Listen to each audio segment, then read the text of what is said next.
In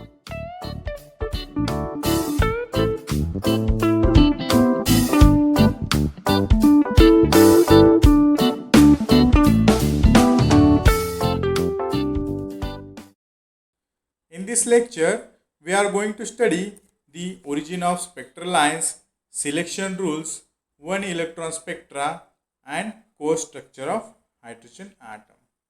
In the previous topics, we have learned that the electrons in an atom takes up orbitals of the sp-df type, and so the overall shape of each electron's domain is unaltered. The energy of each orbital, on the other hand, varies considerably from atom to atom. There are two main contributions to this energy. First, the attraction between electrons and nucleus, and second, repulsion between electrons in the same atom.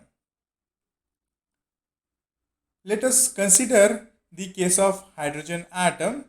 This is the simplest case because having only one electron, the factor of repulsion between electron is absent, and because of this the 2s and 2p orbitals are degenerate. Also 3s, 3p and 3d orbitals are degenerate, and so on. However, the energies of 2s, 3s, 4s orbitals differ considerably with the quantum number n. So in the earlier lectures, we have studied the hydrogen atom spectrum, which is the consequence of the Bohr's atom model. Here, we apply the quantum mechanical model on the basis of Schrodinger's equation to study the hydrogen spectrum. The wave function for the s orbitals is given by psi ns is equal to f of r upon a0 into exponential minus r upon n a0, where a0 is called as Bohr radius. The Schrodinger's equation show that the energy is En is equal to minus m e raised to 4 upon 8 s square epsilon 0 square n square. So this value is in joule, right? And we can convert this value into the wave number format by dividing it by the SC, right? So En we can get in per centimeter. So En is equal to, so this En in joule upon SC, which is equal to minus m e raised to 4 upon 8 h cube c epsilon 0 square n square, right? So this value we get in per centimeter units. So En is equal to minus r upon n square per centimeter, where this n is an integer which takes values 1, 2, 3 up to infinity. And epsilon 0 is called as permittivity of the vacuum, and all the fundamental constants in the equation have been collected together and given the symbol R, which is called as Rydberg's constant. Since SPD orbitals have same energies as the corresponding S for hydrogen atom, the equation represents all the electron energy levels of the atom, right? Now the energy levels are given by En is equal to minus r upon n square per centimeter. The lowest value of energy En is given by putting n is equal to 1 in this equation. So we get En is equal to minus r in per centimeter units for n is equal to 1, right? So this represents the most stable or ground state of the hydrogen atom, right? So this En increases with increasing n and reaching a limit En is equal to 0 for n is equal to infinity, right? We can plot the energy levels of the atom. So we have to use some selection rules governing transitions. So these selection rules are put in order to explain why only certain transitions are seen in the experimental spectrum, right? The Schrodinger equation shows that the selection rules are delta n is equal to anything and delta L is equal to plus and minus 1 only.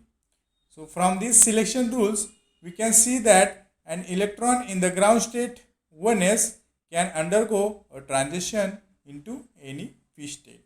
That means the first selection rule tells us that delta n is equal to anything. That means transition from any n level to any n level can take place. So there is no restrictions on the principal quantum number, right? But the selection rules for L are, so delta L is equal to plus or minus 1 only. That means the transition from any L level to any L level can take place when this delta L is changing by plus or minus 1 only. This also restricts that the transitions between S and S levels are not allowed, P to P transitions are not allowed, and D to D transitions are not allowed, because for this case the delta L will change by 0, right? Now, so we can say that the transition from 1s level to any NP level can take place for n greater than equal to 2, right? While a 2p electron can have transitions either into an S state or a D state, that is 2p tends to ns or nd. Since S and D orbitals are degenerate here, the energy of both these transitions will be identical. Here we have shown the energy levels of hydrogen atom. On the extreme left side, we have given the principal quantum number n, right, which goes from 1, 2, 3 up to infinity, right? So these are the S levels for L is equal to 0. These are P levels for L is equal to 1, and these are D levels, that means L is equal to 2, right? And these levels are marked with the symbols 1s, 2s, 3s, and 2p, 3p, 4p, also 3d, 4d, and 5d levels, right? So again we can recall the selection rules. So selection rules for n are delta n is equal to anything and delta L is equal to plus or minus 1 only. So delta n is equal to anything, that means the transition from any n level to any n level takes place, right? So transition from any n level to any n level can take place, but there are certain restrictions on the L, right? That means transition from S to S cannot take place, right? So transition between S levels cannot take place. Also transition between two P levels cannot take place. Also transition between two D levels is also forbidden, right? So only transitions between the S and P levels are allowed, or transitions between P and S and P and D levels are allowed, right? So we can say that the transition between 1s to any P levels, so where this any P levels, right, greater than 2, right, n is equal to 2, right? So these transitions we can mark here, right? So let us say from 1s level the 4 transitions takes place at different P levels, while a 2p electron can have transitions either into an S state or a D state. So this 2p electron cannot make transitions to another 2p level, right? It has to go either to the S state or a D state. So we can write this transition as 2p tends to ns or nd. That means the 2p electron can go or can make transitions to any S level or any D level, right?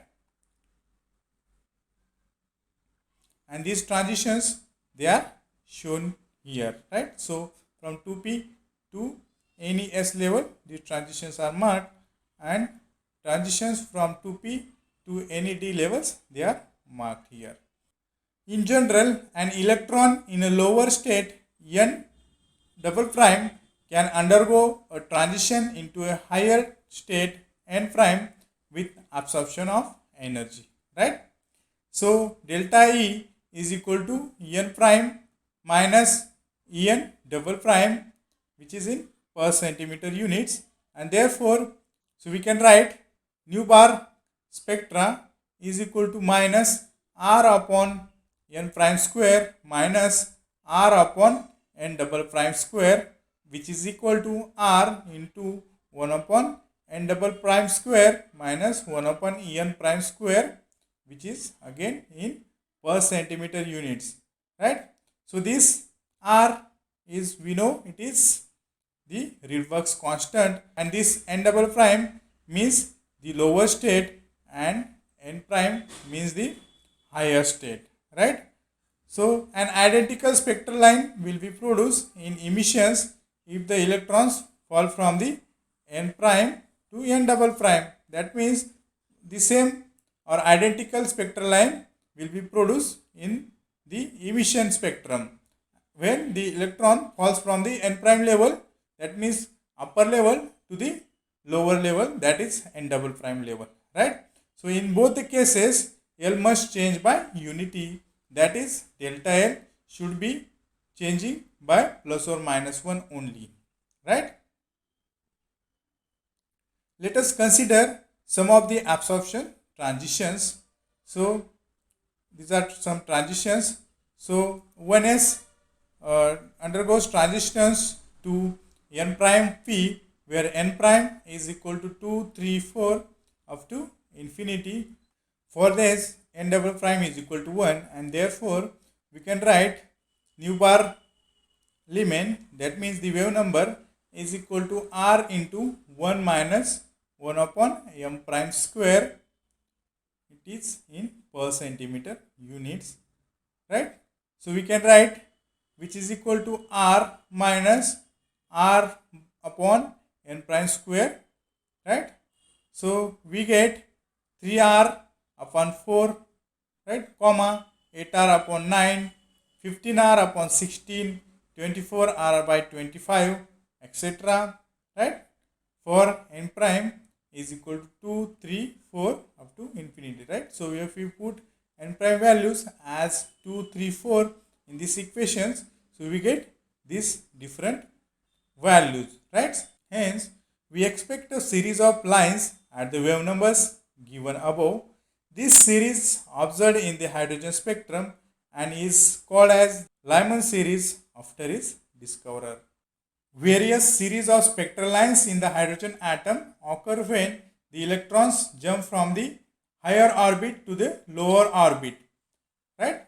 So we get different lines in the spectrum. So this is L alpha line at 3R by 4. This is L beta line at 8R by 9.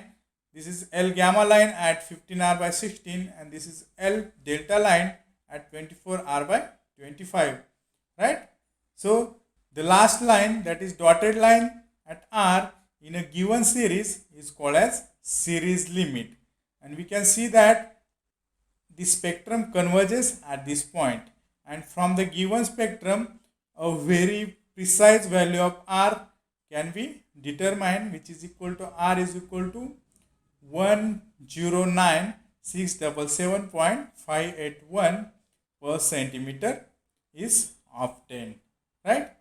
This convergence limit, which obtained when n prime is equal to infinity, is shown by the dotted line in the spectrum, right?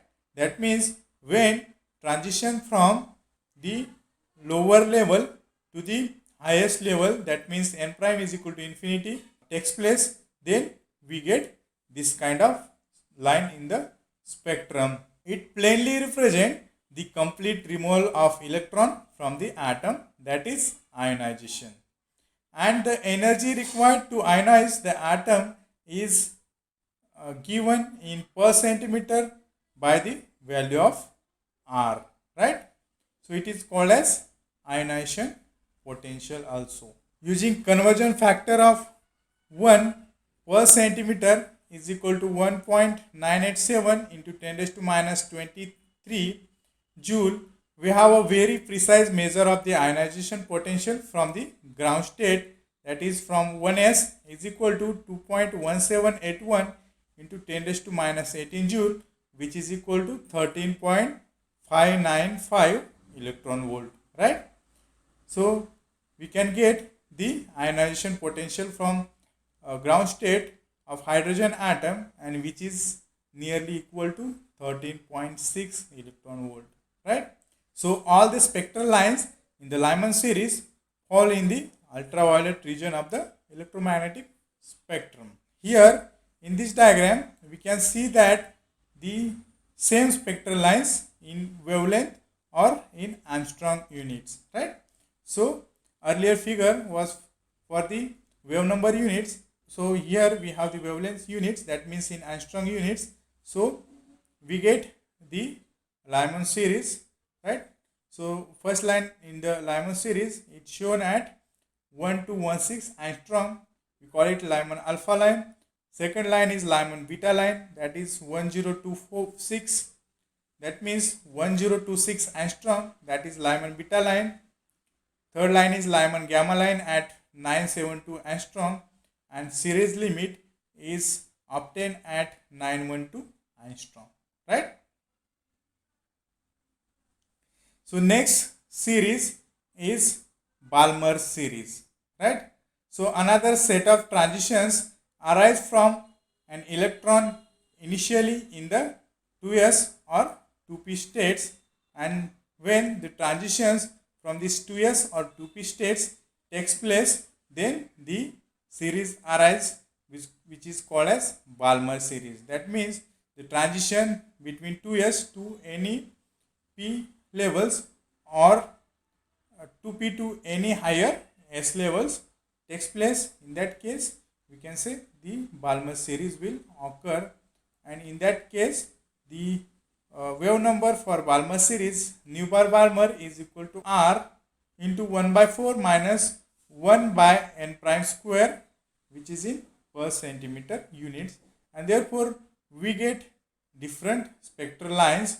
So at 5r by 36, 3r by 16 and 20r by 100 are some of the wave numbers in per centimeter for n prime is equal to 3, 4, 5 up to infinity.